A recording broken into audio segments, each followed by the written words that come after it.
Welcome to JTOL, Just Thinking Out Loud, where everyday discussion for everyday people are spoken out loud. Now here's your host, Sonia Green.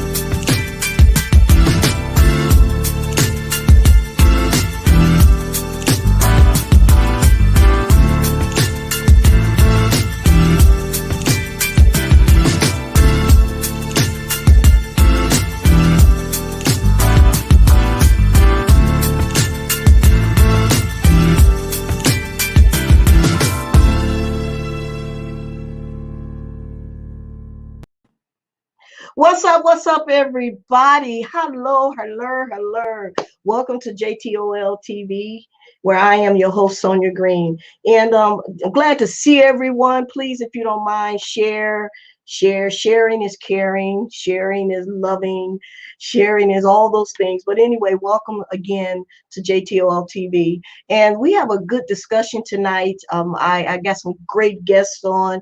And looking forward to just having a quick conversation and some basically from my standpoint, from their standpoint, because they are more educators. I'm just here holding the platform and giving you my perspective.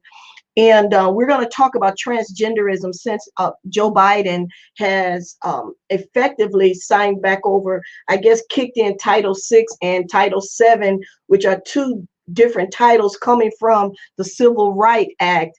And Title VII flows from Civil Rights Act, and Title VI, they say, kind of ties into Title VII, which again kicks in the Civil Rights Act. So we're going to talk about transgenderism in the school system, the public school system, and sports, and how do we handle that? What do we do?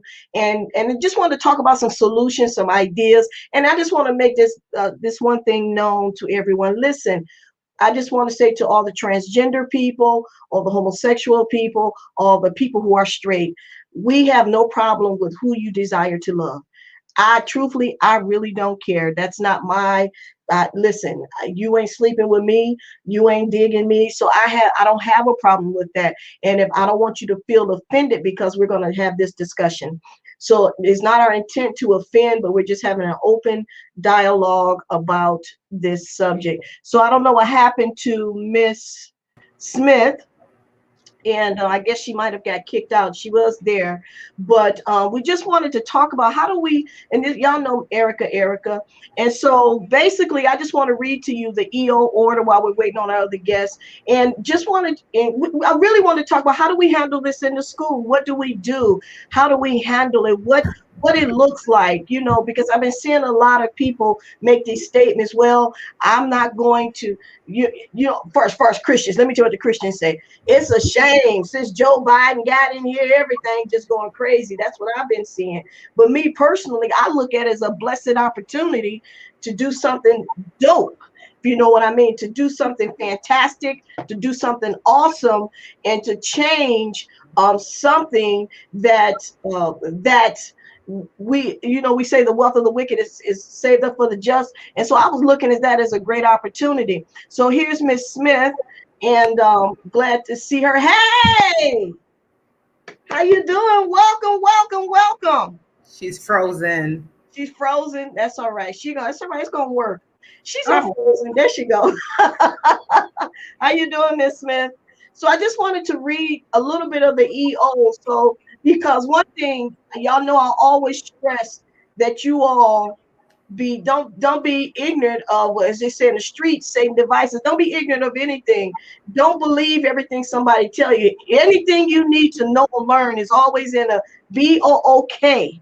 It's not in the book, it's in the magazine. It's in something where you can grasp an understanding of it. So the executive order, and this is the name of it, which was Joe Biden signed January the 22nd, I believe, of this year.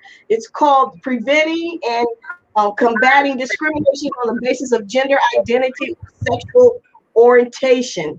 So, and it calls for a broader application of last year's Supreme Court. Good. All right, Ms. Smith. And which mandated the LGBTQ people are protected from sex discrimination in the workplace, which I totally agree. Listen, my thing is, I don't care how you work. Personally, I just want you to make my burger good. So I just want you, I just want you to make sure that when I'm going there, I don't care what your gender and your sex is. It doesn't matter, right? When I go to the grocery store, I just want you to hurry up and get my, ring me up so I can get up out of here, right? So I agree that people should not be beat down on the basis of who they love. You shouldn't beat folks up because they love another sex. I think that's ridiculous and all those other things. Hey, Apostle Mark. So this is the majority opinion held that it is impossible to discriminate against a person for being homosexual or transgender without discriminating against the individual based on sex, which I totally agree. So this goes in to begin to be into different titles and why I felt and why we shouldn't be discriminating against someone because of sexual preference. Now, the thing here, like, I don't have a problem with that. Listen, that's between them and God. Listen, I don't have nothing to do with that. I don't care who's in your bedroom. You know what I mean? But I wanted to really talk about the title 6, which is connected to the Title 7, which I am reading, which is connected to the Civil Rights Act. I always wondered, how did they get connected? And so people believe that Joe Biden signed this EO order and everything happened. And so actually Title 7 has always been in action. So and so Title 7, that's the one that says girls can play football with the boys, right? Am I right, educators? That's the one where you can't discriminate against a girl if she wants to play baseball. You can't discriminate against a boy. I don't know what's girl sports. I don't know if it's a particular, because girls are not out there playing. There is no sport called Barbie doll, right? So so I wanted to really just talk about that just a little bit. So, but what I did find is a little information. The executive order does not address beyond the mention of discrimination in school sports, but it does as I begin to read further into this thing. And what they basically said is that President Joe Biden, when he signed it, it was really not clear. And so then when they asked him about it, he kind of said, yes, transgender men or transgender, how do you say it, Erica?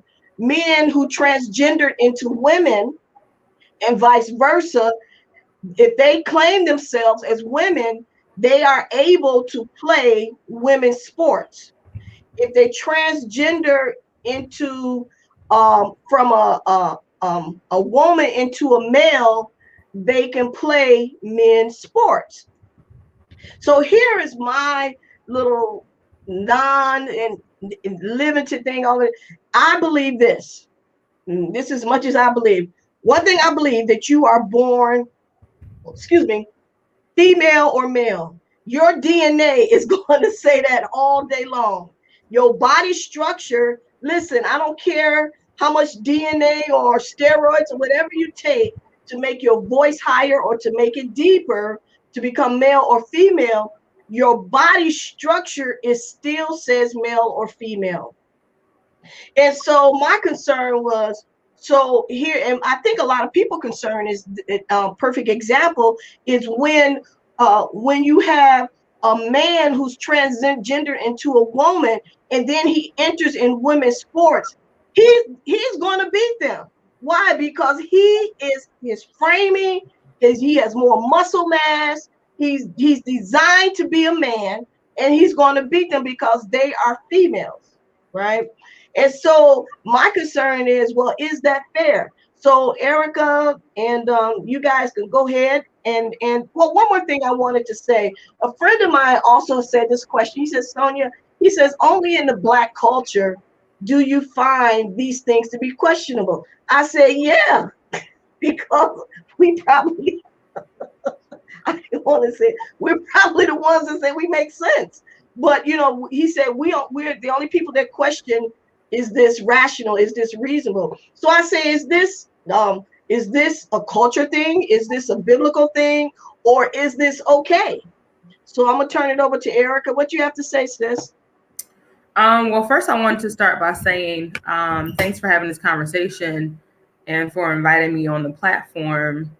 I agree with what you said. At the end of the day, me personally, I don't really care how you identify or what you call yourself, et cetera, et cetera. At the end of the day, you got to work out your life and live your life for you. And at the end of the day, stand before God on whatever choices you make or don't make. So I don't have any problem with that. And I do agree with your stance of like not having people who make different choices than you, whatever they are, whether you agree with them or not.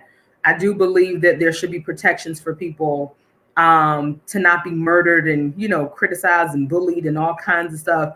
Like at the end of the day, I'm a person who respects humanity. Your choices are your choices. I think this definitely is an area of confusion and a gray area because when you do come to address the subject matter from a logical situation or a logical type of thinking, I find that in my experience, there has been a lot of hostility or aggression towards anyone that would try to question, okay, well, let's really reason this. It's interesting because we make fun. I just saw a post today about Rachel Dolezal or whatever, however you say her name. She's a white woman who's been living as a Black woman for however long she's been living. And she just recently was talking about how she's been unemployable for the last 6 years. We'll make fun of that and dismiss it or, pose whatever questions we pose. But when it comes to this subject matter, people are just like, they want to be quick to label you as a person that's a hateful person towards another human being.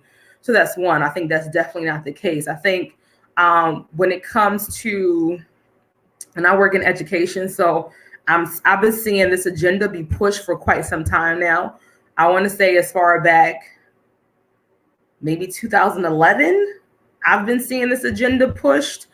And it definitely is a fine line. But I will say this, especially when it comes to the sports thing, because I think I saw something recent about that. And a couple of years ago, I had said the same thing. I said, well, if you want to choose to be however you want to choose to be or present yourself however you want to present yourself in the world, fine, whatever, your choice, do that. But when it comes to the whole sports situation, I do feel like if you consider yourself a trans man or a trans woman, then that should most likely be a separate category, because when you get down to the science of it, there is XX and XY chromosomes. And in very, very, very, very rare cases, you'll find somebody with a chromosome cell that's like a different alteration, but for the majority, 99.9%, there is that chromosome, and nobody wants to have that conversation, which I think is problematic. I think my stance, I didn't read all of the bills, able to skim through some of it. And I'll be honest, like with Joe Biden coming into office, I'm not going to say that was not a concern. It was like, whoa.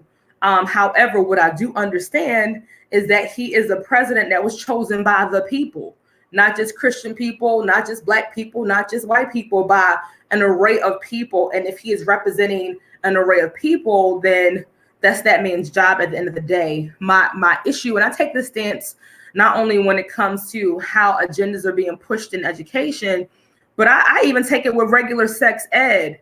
I do not believe that it is the job of a school system to, especially on the primary level, to indoctrinate children with anything regarding sex.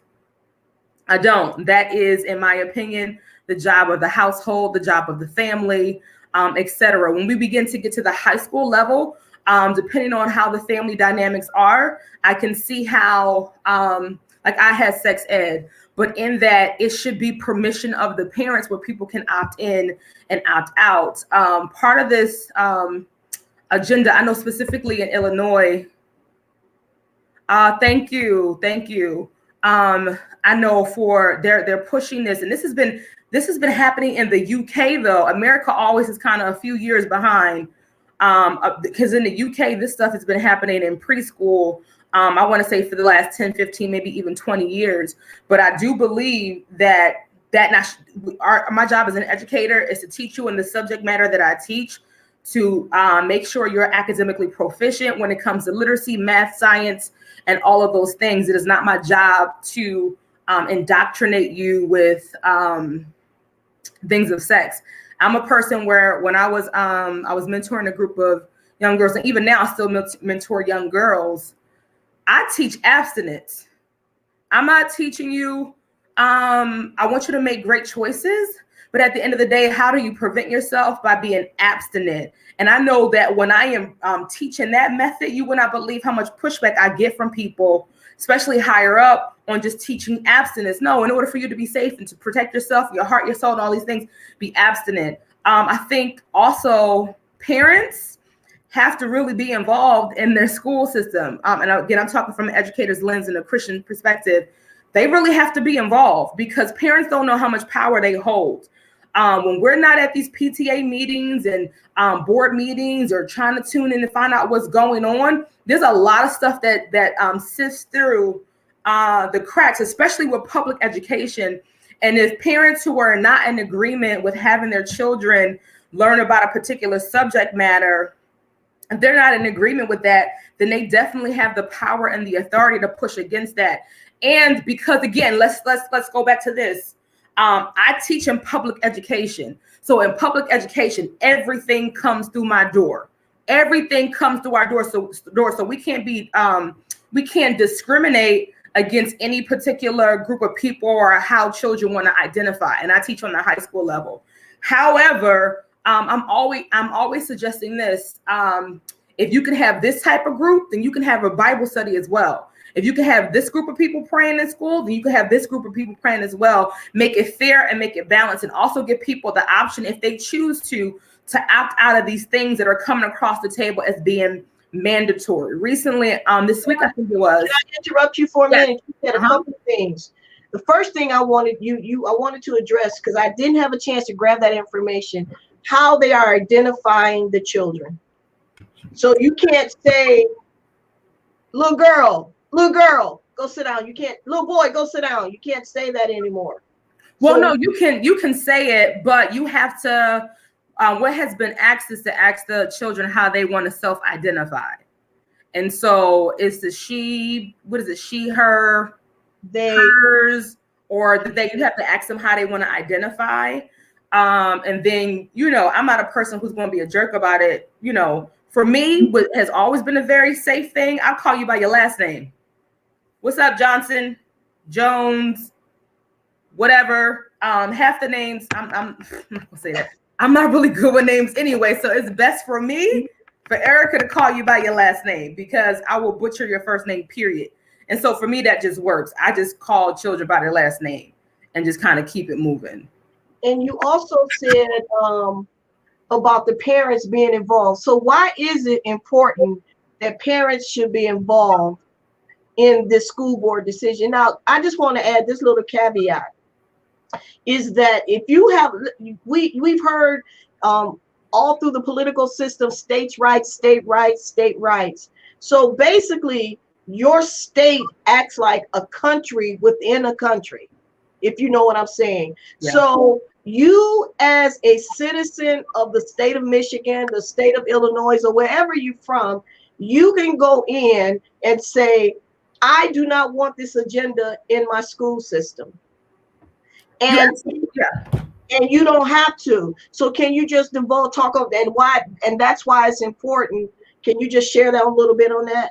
Yeah, I mean, it's real simple. All you have to do is go to the principal or talk to the teacher and say you want to opt out of it, or you can pose questions as to why is this being implemented. And if the principal's pushback is, and that's a question I always ask, because when certain trainings like this come along, I'm like, okay, well, what about the parents who don't want to opt their children in? And they're like, oh, just tell the parents to come talk to administration. And I'm like, no, if you want to push this, then be fair about it.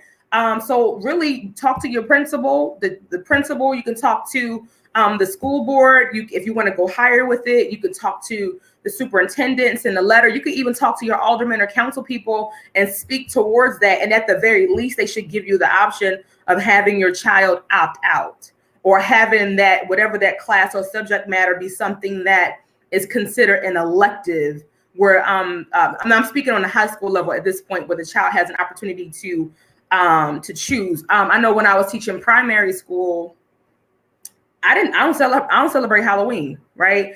and they would ask all the teachers to come and dress up and all that stuff. And I would come to school and not be dressed up. And I would, I would still be like, oh, you look cute in your little costume. I'm not going to be a jerk about it, because I feel like as a believer, we are to let our light so shine but for men, that when they see our good work, they'll glorify our Father in heaven. So I'm not going to be a jerk and ridicule you, but kids will ask me, well, Miss, how come you don't have on a costume? I'm like, oh, I don't do Halloween, but you have fun. And then what happened is so what I would do, all the parents or families that didn't celebrate Halloween, they were invited to my classroom, and we would just hang out and do a little party and watch a movie or whatever. And it made those children feel like, wow, I'm not alone, and I'm not being bullied because I'm not doing what everybody else is doing. But parents have the authority to go and say, no, my child is not doing this. So can you have them go here, there, or whatever? But again, if you're not aware of like what's going on at your child's school, then a lot of stuff, again, is able to get through the cracks. Now, my son, by the grace of God, goes to private school. He goes to a private Christian school, and they let us know everything, right? But when it comes to public schools, the information is there, but it's positioned in such a way where if you are in a low-income area, a lot of times the focus is survival mode. So you're trying to pay your bills, you're trying to do whatever, and stuff just gets through. And I really always push parents to be like, no, you need to be involved. You need to read the school letter. You need to find out what the school is doing, so at least you can have an understanding and know that the power that you make. Because I'll also say this, education is also a business, right? There are public schools fighting for kids. There are charter schools fighting for kids. There's school choice and all that stuff. Parents are customers. You have the authority and the power to say, I'm pulling my child, my money, my commodity, this resource from your school, which is going to eliminate dollars, huh? My doctor? Oh, can you talk to her? She wants to speak to you. Can you tell her more to... That's her husband. Look, I got real. So I'm going to pause on that note, because I got to take an important phone call, but I'll be back in 2 minutes, okay? Okay, I can run my mouth. So basically, what I really appreciate, Erica, I love you probably see me having Erica on because Erica has a wealth of knowledge. I just want to say, I don't know if Carlise is still on. Carlise is also an educator. I invited all the educators to come on and let's have this conversation because I really feel it's important. One of the things I know as a parent, and listen, even I was guilty of it, and because I didn't know any better, because we don't teach that it's important for you to go to parent-teacher conferences. We don't teach that it's important for you to attend when they have school board meetings and make your voice to be heard. And so when you're not taught that, and when you're not indoctrinated with that thought process and that mindset, you tend to blow it off. You tend to not think, oh, they're going to do what they want to do anyway. We don't have a say. But I'm here to tell you, we do have a say. So I don't want us to swing away from the pendulum that we're talking about, because I want you to understand that this thing here, that this transgender, I call it transgenderism. I don't know if it's a word, but guess what? We just made it a word if it's not. And so what is being impacted in our schools? And so I don't know. I hope Erica come back and tell a story that me and her she shared. I don't know if she's willing to do that. And but we have to remember that, because a lot of us are fussing, especially Christians. And we're talking about with this EO that has been passed and pushed out. We're talking about it, and guess what? People are not happy with it, but we got to stop just talking, and we have to be solution creators.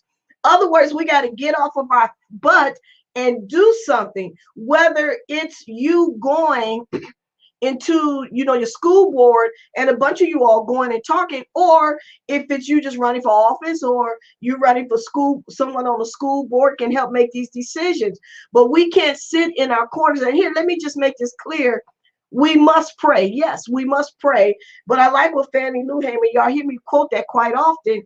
Fannie Lou Hamer said, you can pray until you faint, but if you don't do nothing, you just wasting time. And so, and she wasn't saying it in the fact that prayer is not effective. What she's saying is, as we look, God has given us the ability to pray and authority to do a lot, but we got to do so. You know, prayer is moving and doing something with it. I pray, and then once I pray, God gives me the strength to knock down the door. Okay, so we have to do more than just talk. We have to do more than just saying, I'm sick of it, and we got to pray. We got to get out here and do something. And I feel personally that this is something that we were taught during slavery. Now, please forgive me. I'm not trying to be racist, but I'm just going to give you a good example. When you go to rich neighborhoods and when you usually go to white communities, you find that if something's going on, honey, that they are packed. The school board is packed. Whatever the issue, they're going to pack the principal office if it's something pertaining to their children's education. However, I can say this, that most of these teachers that are listening, they can tell you, if they get 1%, maybe 2% of parents to come out through parent-teacher conference. Now, see, look how Erica's looking. They might not even do that because we're taught again that this is not important. As long as you're getting A's and B's, it's okay. But again, what begins to happen, they begin to force these agendas on us based upon money. Because remember, it's federal money. So the more they can say, hey, we're gonna if we accept this program, we get more funding, like the Title VI program. They get money for that. Y'all hear what I'm saying? The Title VII program, they get more money. So they get all this money, and look, and yet it's at the behooves of your child. So Erica, I wanted them to I didn't want to tell you, we talked about the story about the transgender kid. I didn't know if you wanted to share it or not, or if it's something that you wanted to share regarding that story. Which one? Because you know I got stories. Oh, Miss Smith, you here? You keep freezing. Well, come on through. If you Is her mic working? She said she's freezing. Can you all hear me? Yes. Okay. I'm afraid to do two things at one time because my Wi-Fi literally has been going in and out and acting crazy the entire day. But I did want to chime in if I could just say something really quickly about federal dollars. I remember when I started working at Marva Collins, and I remember when she mentioned to the staff at the school that she turned down the position to become the Secretary of Education when she was offered the position by Ronald Reagan. And she said that a lot of people didn't understand why she chose to do that. You know, this was a high thing, you know, you'll be known all over the world, and the Secretary of Education, look at what kind of change you could bring. And she mentioned that she turned it down because she did not want to be limited by the government. So she did not accept federal dollars for her school because it would place limitations on what she could do.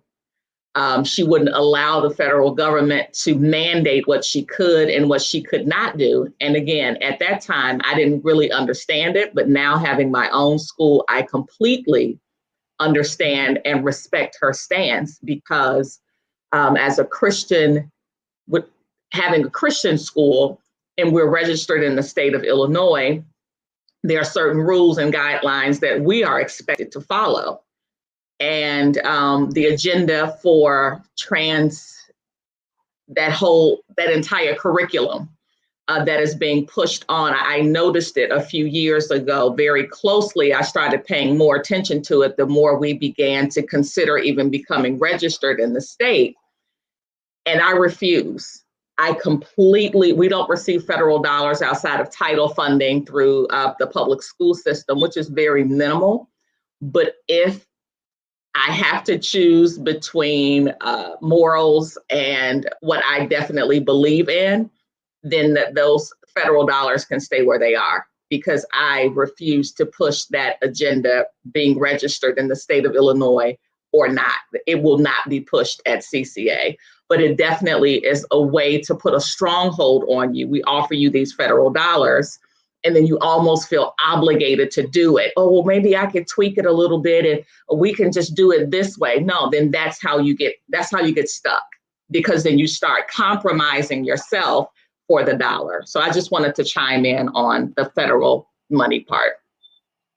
Miss Smith, you're the bomb diggity. So I have a question because I can hear it in your voice, man. I'm glad you weren't my teacher. I probably, woo, Lord.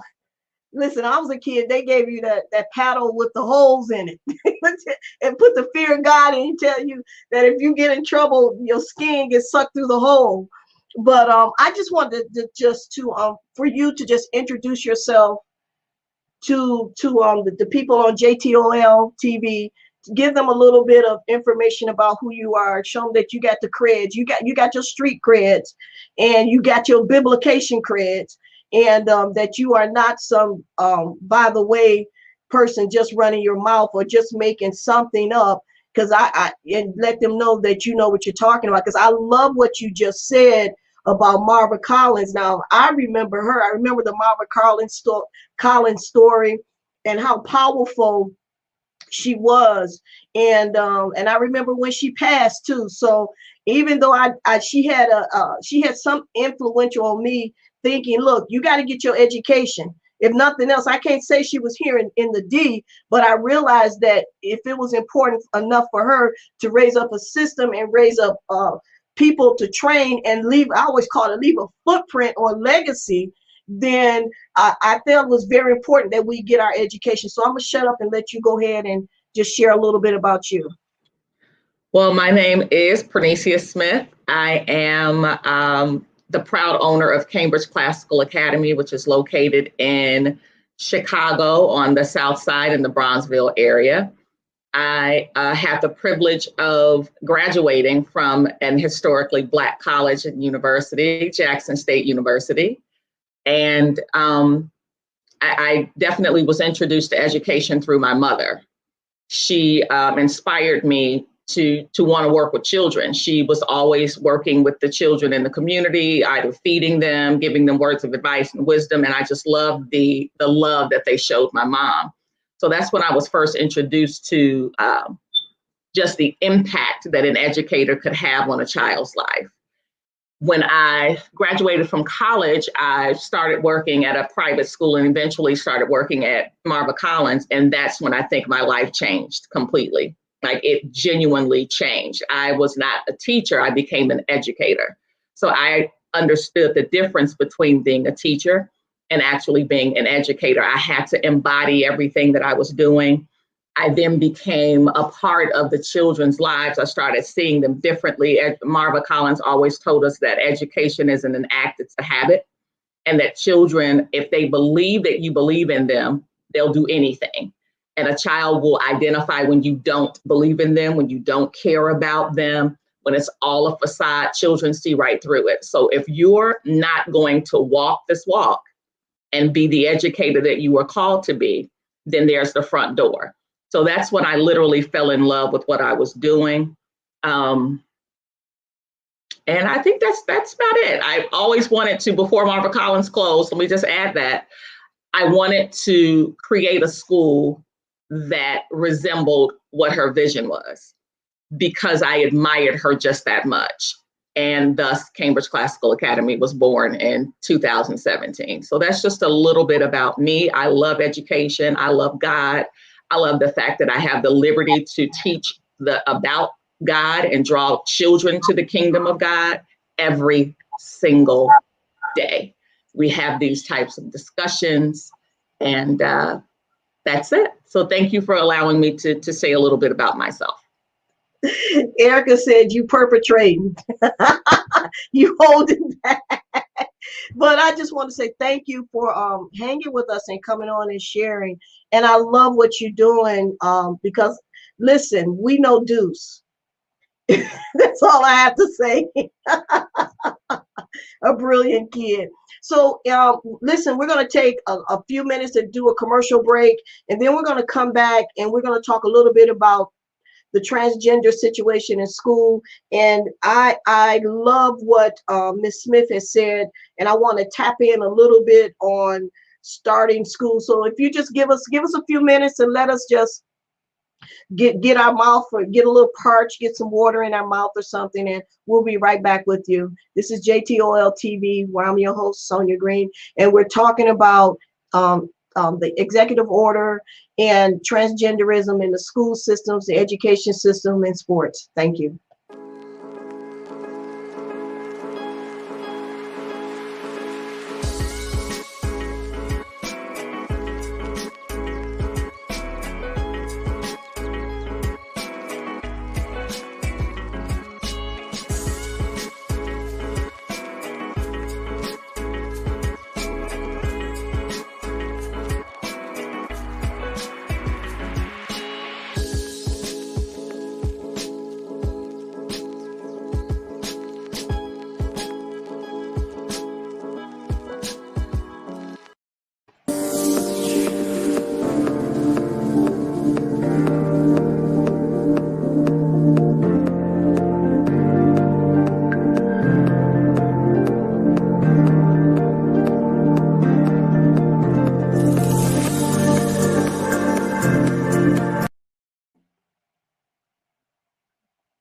Well, I don't know what happened with that. I tell you, it's nothing but the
All right, ladies. All right. There we go. Thank y'all for watching the commercials. I hope you support all of those commercials that we did. Liberty Dallas and well, I forgot that she gonna kill me in terror stuff and you know, cool man. I call him Dr. Phil. And great guy. Please support those people. So let's just finish the conversation. So I wanted to read. We kind of stopped by having a discussion about. I'm sorry, I'm trying to get my little notes together. I need one of those. I need a monitor, a prompter. So we kind of had a discussion about Miss Smith and her starting schools and different things. But what I wanted to talk about is really one of the things I wanted to address is in the public schools where the transgender men, wait a minute, the transgender women who were men are in these races to really, as I said before, their whole bodies are male bodies, and they're going to be women, period, because by the sheer measure of the fact that they are male in structure. And so one of the concerns, the biggest concerns I have found is those two things. One is sports, and the other are the restrooms. So how do you think that something should be handled? I know this one lady said, Abigail Shirer, she said January 21st, on day one, Biden what is that? Ordinary, I don't even know what this word, unilaterally, I still have to get the mind together. He says he unilaterally, oh God, got rid of women's sports, and any educational institution that receives federal funding must admit biological male athletes to women teams, women's scholarships, and etc. And a new glass ceiling was just placed over girls. It's a cultural thing That's what I was asking before. Is it a biblical thing, or is that okay? And so what do you guys think? So now, and she made a good point, if you really look at it, in my thoughts anyway, that so now they have the ability to compete for scholarships. And that's like, who would not try to get someone who's physically stronger?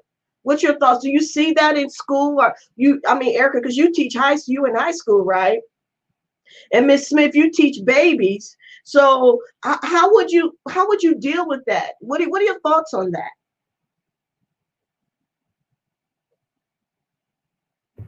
Is that right? That's the first time I'm hearing the whole, like, they can compete for women's scholarships. I think that's odd. So I'll say this. I've had maybe several experiences with students who identify themselves different than their birth gender. But in those processes, each of them decided to go back to how they originally were born. And so those in my experiences, those processes for dealing with those students was only for like a couple of months or 3 months. And then they made a decision to say, oh no, I'm back to Raheem or John or whatever, their original birth gender and name was.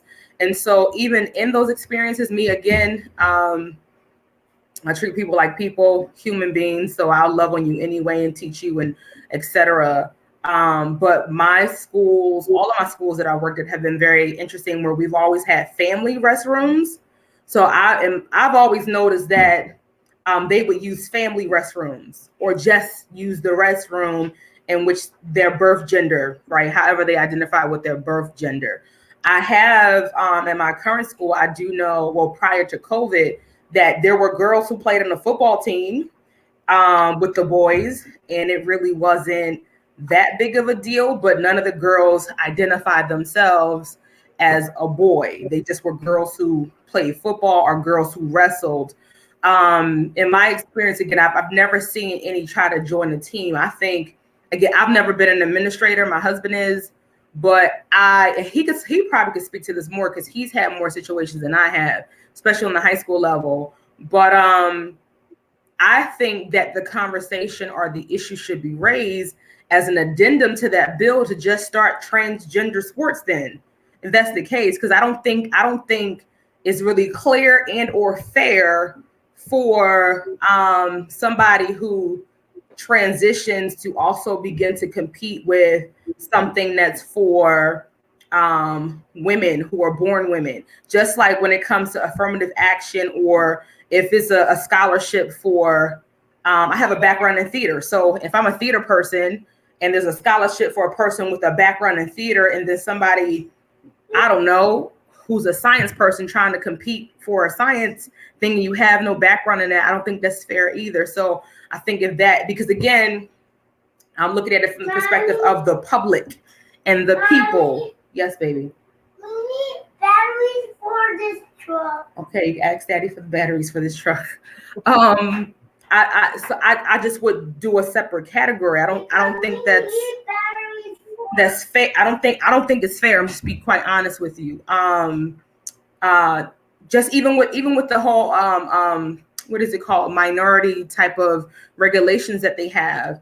The thing that people don't say is that white women benefit from that minority clause because they're considered minorities. And so I don't think that's fair to happen. Just have it separate, just have it different, because there will be a lot of confusions. And ultimately, that's just I'm still trying to wrap my mind around that. I just do it different. Right. My thoughts. So Ms. Smith, can I ask you something? Because you teach babies. So have you had the experience of a child coming in and saying, I'm a girl, or if they're male, that they are a girl, or vice versa? And because kids to me are so innocent. They may be whatever they feel like being that day without saying it in a way that is in their head. They may like being a girl because they love playing with their sister. You know what I mean? And don't mean anything by it. It's just that right now that's who they play with. So have you had any experience where, maybe I should change the framing of the sentence, the question I'm asking. Have you had any parents come in and say, well, little Arthur prefers to be called Annabelle? Have you ever had that experience? And if you did, how would you handle it? No, we haven't had that encounter yet. I pray that we don't, but we have not had that. There was one case at a former school that I worked at where a student, he was, I believe, 7th grade at the time, 6th or 7th. No, he was 6th grade. He was a 6th grade student, and he was struggling with his sexuality. And I remind you, I worked at 2 Christian schools. So this was a Christian school. And so I had never had to deal with a situation like that before, and especially in a Christian setting. So the approach that I took, was to basically just sit and have counsel with not just him, but with his parents, and gave them recommendation. We discussed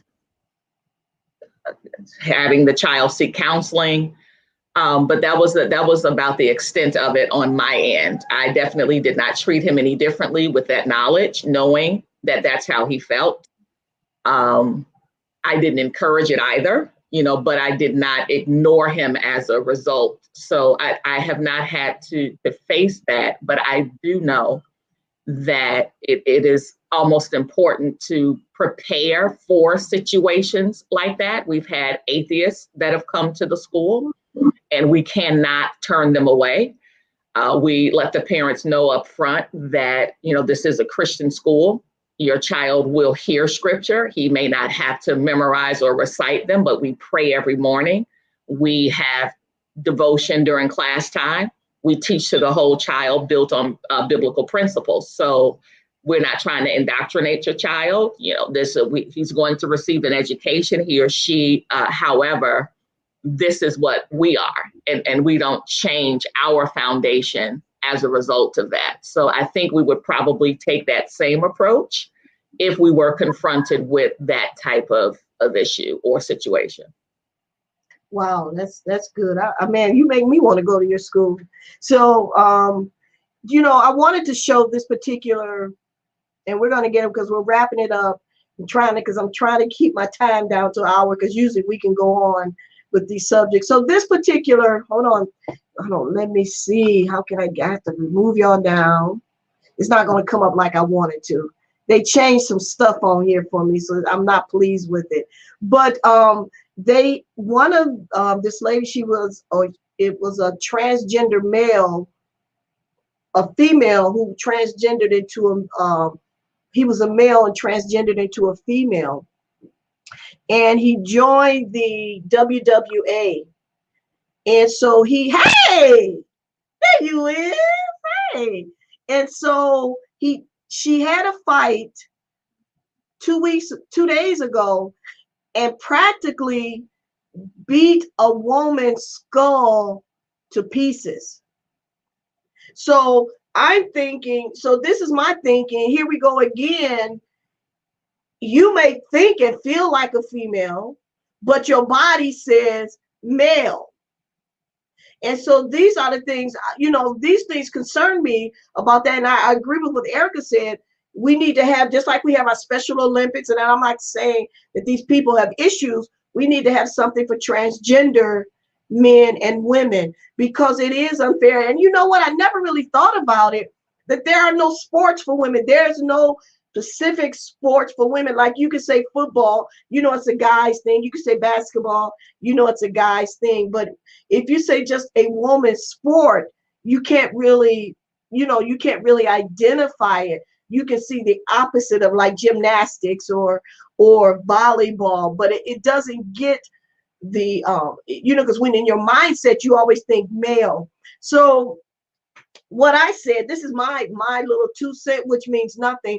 And this is what I love about what you're doing, Ms. Smith. And my thing is, listen, I think this is a wonderful time.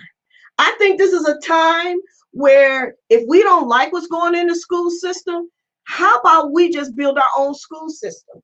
How about we just do that? How about we establish our own, teach our own children? That's what they did before, right? Teach about history, teach about God, and teach about those things that we feel that the public schools are not giving our children. We can make sure they eat. We can make sure all these things. And so my solution, this is my solution, creating a solution. We should do that. What do you guys think? Well, being a school starter, I definitely agree with that. I know when CCA was birthed, it was almost like I'm trying to think of the good words to describe what that was, but we had a town hall meeting. There were a few things that arose with former administration, and it was a matter of the parents standing up and saying, okay, we want out, but we want in with you. And at that moment, I had to establish, at midnight on my birthday, that's when Cambridge Classical Academy was founded. But the parents actually stood up for something. They did not want to tolerate or deal with what they were dealing with in the past. And moving forward, this is what they wanted. So I think that more parents, I think that there is a large number of parents that are probably not as excited about education today, but there are a larger majority of parents that are afraid to step out and to do that. There are private schools that don't have the support that we need in order to give students that whole educational experience. So I just think it's a fear factor. I agree, we should definitely create our own, establish our own, band together, do whatever is necessary to make sure that we are teaching our children accordingly, but there isn't a lot of support to do that. So there are complaints on one end, but then there's no support in helping to make it happen. So it's almost like a double-edged sword. Wow, I totally agree with you. And again, I think these are it's a book called Learn Helplessness. I mean, it's a term that they taught us to be helpless. And so, because I was just saying, I said, wouldn't it be wonderful? Because they have sold a lot of the public schools and they're just sitting there vacant.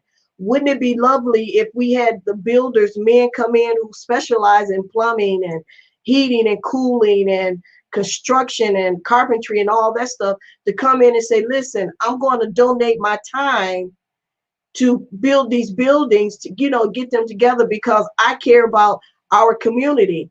And can I just say this? I believe there's more parents, white parents and other nationalities, who really don't want to be a part of this as well. And but here lies the problem, because instead of them coming together and making something great, they're probably just drain you. Well, I'm not going to charge you $2,000. I'm just going to charge you $1,800. Listen, I don't have $1,800. Come and do it, because if you're leaving a legacy, you're doing something. This is not just for your children and whomever. This is building legacy with other children that come in.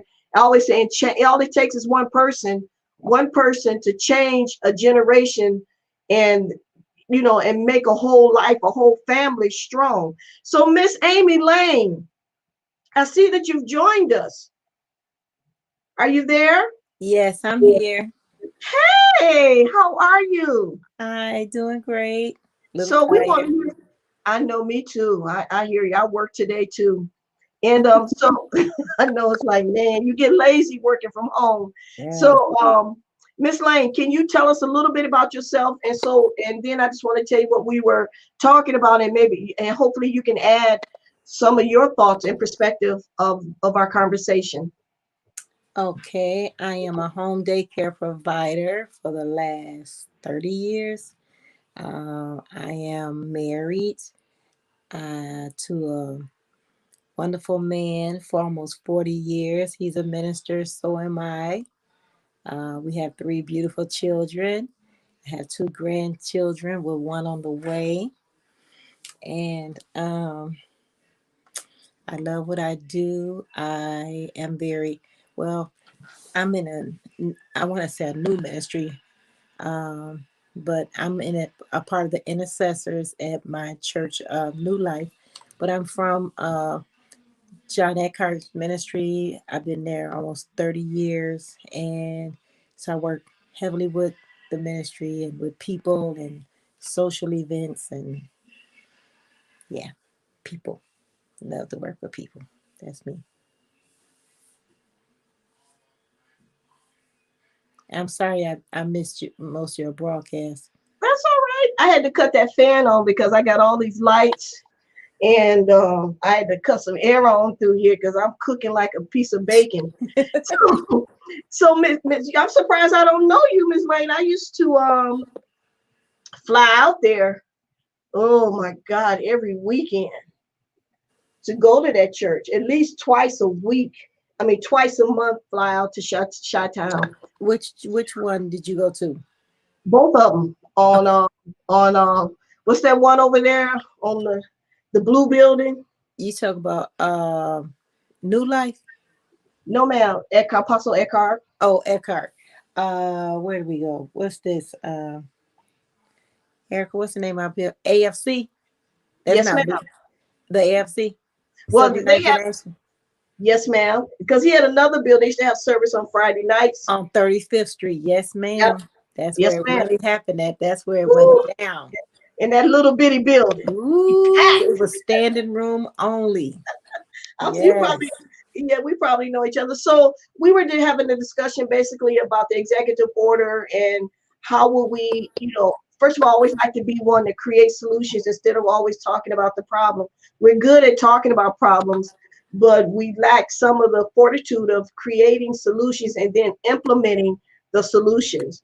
So we have wonderful Dr. Smith just blow us out the water. She's gonna make me come to Chi-Town and probably become part. I want to join her school myself. And then so we were just talking about the transgenderism. I don't know if that's a word, but it sounds good. Oh, there you is. Yeah, Hey, I'm sorry. I'm beautiful. in my pajamas. That's all right. Listen, I be meeting with generals in pajamas, so don't worry about it. And so we were just having this discussion and trying to figure out, talk about how it would how will we handle it? What is this new EO that President Biden has implemented for 4 years? Because they're going, if he stays president another 4 years, if it's a Republican president, it's probably going to be wiped away. And so how do we handle it? What do we do? Have we seen this before? And then we talked about a solution being we can start our own schools, which I think is the best thing for us because we always talking about, wealth, wealth, wealth. And then the problem is for some reason, I don't get this. People believe that God is going to either mail you the check or he's going to knock on the door and give it to you. But the Bible clearly states, I've given you everything to life and godliness, right? That's so right. you got to That's go out here and make it happen, right? Yes, I was So, just saying that to someone today. Absolutely. So he can give you the keys to the car, but if you don't use the keys to open the car door and start the engine, you don't. So as I was sharing with Miss Smith, is that the thing is we have been taught learned helplessness, and so it's been since slavery, and so we don't see things as important because this is how we've been trained. So this transgenderism, as I had stated before, listen, I don't care who you sleep with. That's, I don't have a problem with that. I can't put you in heaven and hell, but if you're going to ask me my opinion, I'm surely going to give it. But I'm not looking down on you because you choose to be with a man or if you choose to be with a woman. I'm not looking at you based upon that because truth be told, we don't know what people are, right? We don't know how they rocking, and we can think the strongest guy that looks like that's a right. guy. And, so we talked about that, and we talked about, I asked Dr. Smith, how did you feel?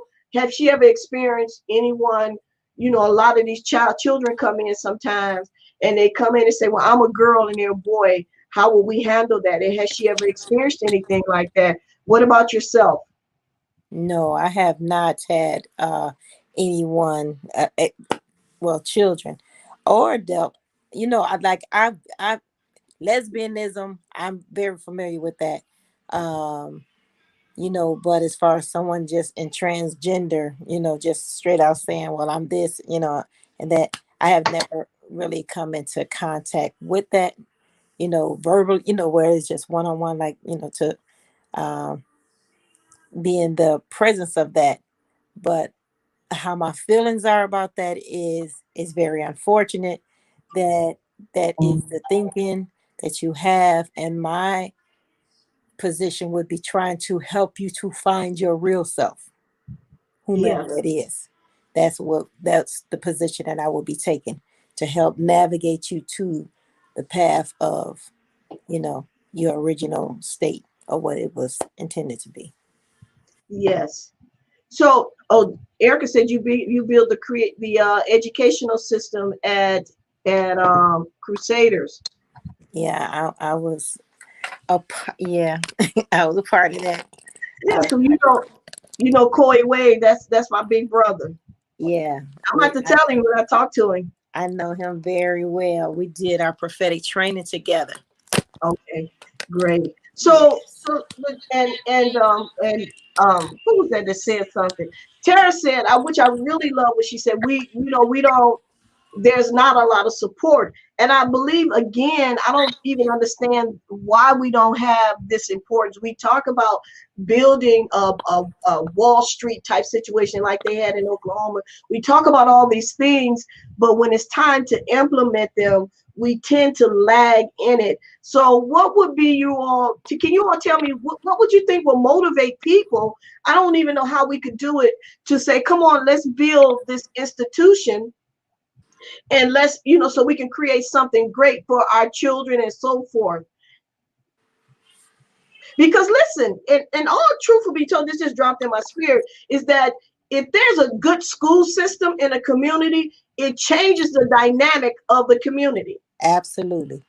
And so our church, New Life, with Pastor John Hanna, he is currently working on that. We have a high school and a middle school that he's trying to currently get up and started. Well, COVID has put a little damper in that, but to help to build within our community, and to bring back the arts, and to bring back, some of the lost arts that's just missing, like, so we can appreciate. Some of us have, well, some of our Black people have never even left the um, community. They have never done anything, have been never been exposed to anything, when they're so gifted and talented. And so he wants to bring that back into our communities, to get, people back acclimated to what other great things we have in the world that we might not be able to be able to be a part of in the situation that we are in now. And forgive me, because I'm tired, so I'm I know, just. don't worry about it. We're not gonna be. We're only gonna be here a few more minutes, and then we're gonna let you all go. But we're trying to do something like that. But I like what you said in the beginning, when you were saying, like, we were taught, unfortunately, not to be hard workers. It's something in our mindsets or something like that. That's the only thing that I think is our breakdown. The consistency, and to be a hard worker, and to navigate, to really stick with a thing until it comes to fruition. A lot of times people break down when it comes to work, but you have to have that mindset to work. You have to have that builder's, we call it anointing, to be able to see some of these things come to pass. And unfortunately, it's not a lot of people that's willing to do the work, Yeah, to yeah, own people built, and have a place established where we can all be a part of, and see our people grow and strive. It's unfortunately, it's like we fight against each other. It's like, you try to take every easy road out that you can, you know. So yes, ma'am. I think So I think go ahead, Miss I'm sorry. Smith. I think trust has a lot to do with it as well. I know that when one of my really good friends, well, she became a really good friend, but my first introduction to her, she asked, what school did I work at? And at that time, I was working at another private school. And she asked, so are you really a teacher? So I think that that there's this stigma that if you're not working in the public school system, then will it work? Is this, are the children really going to receive an education? Is it as good as what they would get in the public school? You know, and then if it's a Black school got, you know, a hold, it's not a St. Ignatius or some of these other really very well-known schools in the city of Chicago that are predominantly white, then there's not a lot of faith in what the smaller schools or community schools could do. And I think it has a lot to do with fear. That's a big barrier and a hurdle that I think we as a people have to get over, is the fear of, is it real? Or is this a fluke? What's in it for you? Like, what is it? Like, there's so much skepticism behind it, and it eliminates the support that you could really genuinely receive. And I sat there and I took it when she asked me, so are you really a teacher? I'm like, yeah, I graduated. I have a degree. You know, I'm trained. I just choose to work in a private school system. I don't want to work in a public school, you know? So yeah, but I was never looked at. And then when I started the school, so is it a real school? Like, how does that work? You know, so anybody can get a school. It was, you know, it's that mentality that keeps us stuck in a certain place. But yeah, those are just my thoughts on that. Wow, that's good. So ladies, we're going to wrap up. And first of all, you want to say something? Go ahead, Erica. Yes, I have to say something really quickly. So I think, one, let me just say that Deuce is a product of these two women's institutions. I just want to say that. Deuce started off with Ms. Lane at 1 year old, and she had him reading by 1.5, and then he's recently transitioned to Cambridge because Ms. Lane is the 0 to about first grade, and then Cambridge is the pre-K to 8th grade. And so this is a product of two Black women who are believers, Holy Ghost filled believers, who are doing really important work in education. I think that there are a lot of people doing things in silos, and there's not a lot of visibility. And so I think we also have to bring visibility to those who have been doing the work and supporting, to support the work, and really just hone into parents to make whatever the sacrifices need to be made in order for their children to have a better education. I know for us, our sacrifice was, we live on the South Side, but Miss Lane is in the South suburbs. And so it was getting up at 5 a.m., 4:30 a.m. to make sure that my son was in a position, in a place where he could be safe and educated, right? In addition to that, right now, my husband had Juice had an award ceremony at Cambridge, and my husband was in a virtual meeting, and his principal heard what was going on, and she was like, wait, how old is your son? He can do what? He's what? He's what? What school does he go to? And she said, this white woman said out of her mouth, oh, wow, we need to figure out what they're doing. So I just want to say that what Miss Lane and Miss Smith is doing is actually far better than what's happening in public schools. I cannot tell you how many times Deuce has come to school with me. Like, if he had a doctor's appointment, I'll pick him up early from his lanes. He'll come to school with me, and they're like, is he reading? Is he really reading? Is he really doing this? Is he really doing that? And I tell you, every single staff member will ask me, where does he go? Where does he go? Where does he go? Where does he go? And the only pushback that I ever got was the fact that, oh, I can't travel that far, right? And so making those sacrifices, and then those of us who are on here who see these two women doing this work, let's rally behind them with our dollars, right? We're consistent in paying our tithes or whatever to wherever we fellowship at. This is a form of ministry as well. So that extra, you know what I'm saying, $50 here, $100 here, we can sow into people who are already doing the work. I know for me, people have said, oh, I see you starting your own school. And I was like, well, I don't see that. I see myself partnering with people who are already doing it, because why would I try to reinvent something where there are people who are like-minded, love God, doing the work, partner together. So I think the visibility, and those of us who can support the work that is being done. And then the same thing as I was talking about what parents can do in schools, we can go talk to our politicians, our aldermen, our council people, and say, hey, this school is doing this here. How do I take my dollars that are being distributed to this public school here and reallocate them to also support the work that's going on here? And a lot of times it only takes 3% of people to rally together to push that agenda. Talk to our pastors. You know what I'm saying? Yo, pastor, blah, blah, blah, blah, blah, blah, blah. We want to do whatever, where there's this school over here doing this. How can we find a way to support them monthly, quarterly, yearly? When I was in Philly, my church would support the school. The principal happened to be a believer, but it was a public school. And we came with thousands of book bags and stuff to support that school every single year. So when we see people doing the work, all we got to do is get behind it and support it. And again, it only takes 3% of us. And with the power of God and the power of prayer, we can really support and push these institutions. I don't want to start my own school if Ms. Johnson is already doing it. I'm sorry, Ms. Smith is already doing it. I can partner with her. I don't want to have to build my own daycare if I know Miss Lane is doing it. And the reality is that sometimes the people who are really doing the work in the trenches don't always have the visibility. And so my prayer for both of these women in like-minded institutions is that we get the visibility to support. I have friends supporting Christian organizations, but you know what issue they're facing right now with their kids? Racism and microaggressions. And they're trying to figure out, what can I do with my kid? Because I don't want to send them to this public institution. I kind of want to keep them at this Christian school, but then they're being this is blatant racism. So if you are in the Chicago area or not in the Chicago area, find Cambridge Classical Academy's page on Facebook, find Home Radiance Daycare's page on Facebook. They are legit. They are incorporated. So into the work that they're doing. I got to go pick up a statement from Ms. Lane sometime this week. These are legit businesses and legit people of God. So let's support our own. So I just had to say that while they're here. And nobody is paying me to do so at all.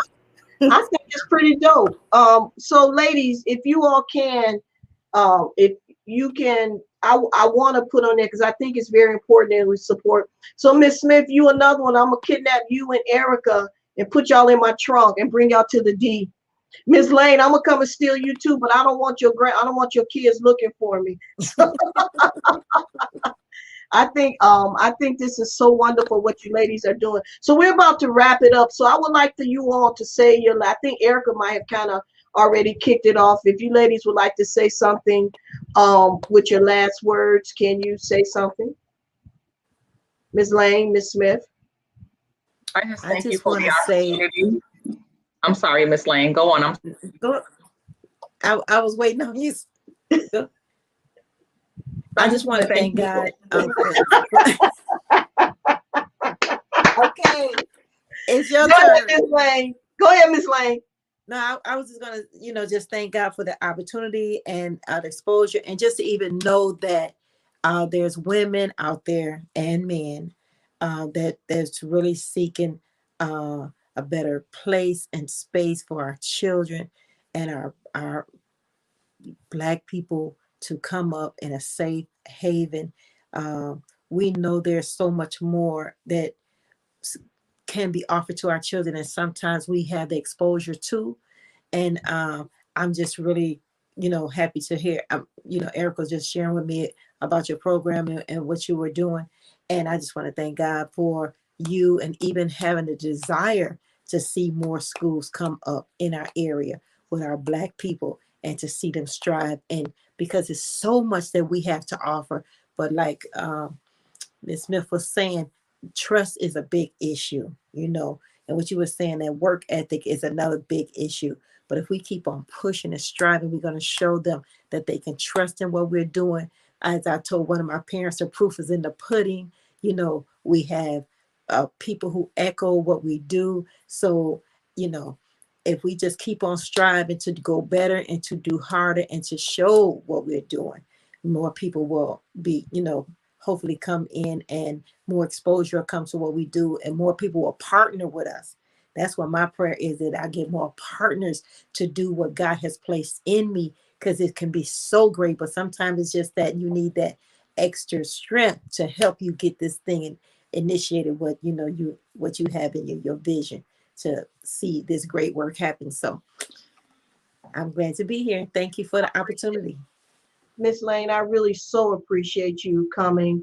It's been a blessing, and I thank you because you said you're tired. I know both of you are tired. You deal with children all day. I have my granny babies here, and I'm about to climb on top of the rooftop. I can't imagine with all these children, but I really thank you for taking the time. And I'm gonna get Erica to give me your information because our people are gonna watch this, and so I need to put that in the I'm sorry, I was reading what Erica's typing, so I need Erica just to put me their information so people can find you, and we're gonna do that. So Miss Smith, tell us about just what Erica, what you say? I know there's a personal chat for us to comment, but I don't know how to share their information publicly. So you put it in the personal chat. I'll copy it and then put it in the main chat. So Miss Smith, any last comments? I just wanted to add thank you for the opportunity. I have been following you for years, so this is an honor actually to be on a platform with you. So thank you so much for the opportunity. I definitely thank Erica for letting me know about it. Thank you so much. What? I'm sorry, am I breaking up? That's me talking. Go ahead. Oh, okay. And I agree with Ms. Lane that it's definitely not easy. It takes a lot of work, but it's worth it. And these types of conversations definitely need to happen more often. I think now more than ever. So again, thank you for allowing me to give my 2 cents. I appreciate it. And I look forward to actually having a few more conversations like this in the near future. So thank you. What I'm going to do, I've kind of connected with, if you all don't know Clubhouse, with some great educators. And I was going to invite them tonight, but I think I'm going to tap them next time and see can I bring them, because I believe if you all connect with this you all to get a lot more exposure. Not that I don't have a lot, but God kind of uses me as a connector with different things. And they went to, I hate I didn't go to HC, Black Historical Black College.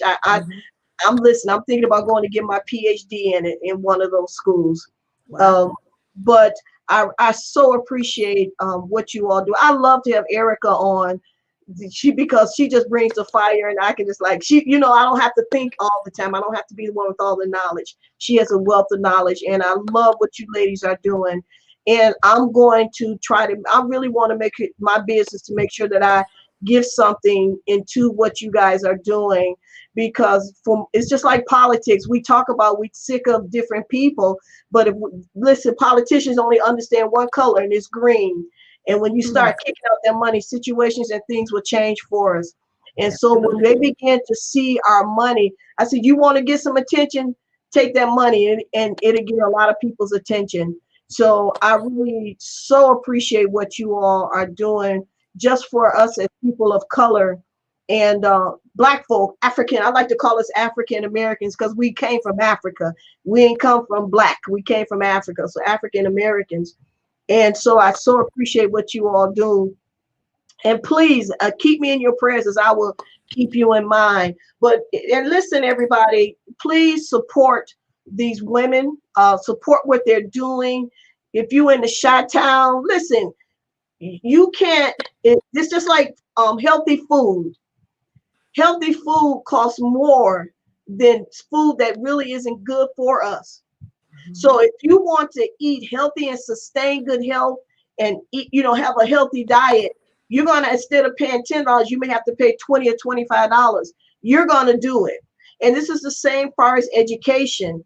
If you want this education, it's available. You can't say it's not.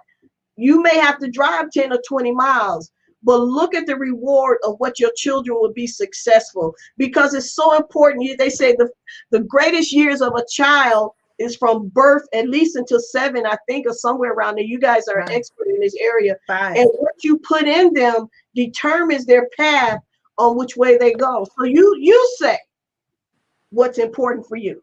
And I know that was bad English. I know. I'm talking Ebonics. So, but you all state that these things are very important, and you put the accountability on the school, but the accountability really sits on you. So in this whole conversation, we talked about transgenderism and how would it affect our children and what it looks like in the school system, and what does Title 6 and Title 7 look like? What does Joe Biden EO looks like for those are color? Because I just want to say that because it's really going to affect our children more so than the children of other people, because we have a standard within our community, and they can say what they want to say, but we have a standard. And so you have to be aware of it. Listen, stop putting your face in the sand and read what's going on for the sake, not just for you, but for your child's sake. So ladies, I really so appreciate you all coming on. I thank you for being a light in darkness. I thank you for being one. This is I always say, be the light in someone's darkness, be the answer someone's looking for, and always be a solution and never be the problem. Ladies, I thank you for being a solution. I pray that we can get back together and do this again. We'll bring some more folks, because we had a lot of folks who say, well, I can come on. But then it's like, man, I can't come on. But I don't think it was meant for them to come on. So I really appreciate it. So you all have a wonderful night. God bless. And may God strengthen you, keep you. And take care. Tell Deuce I said good night.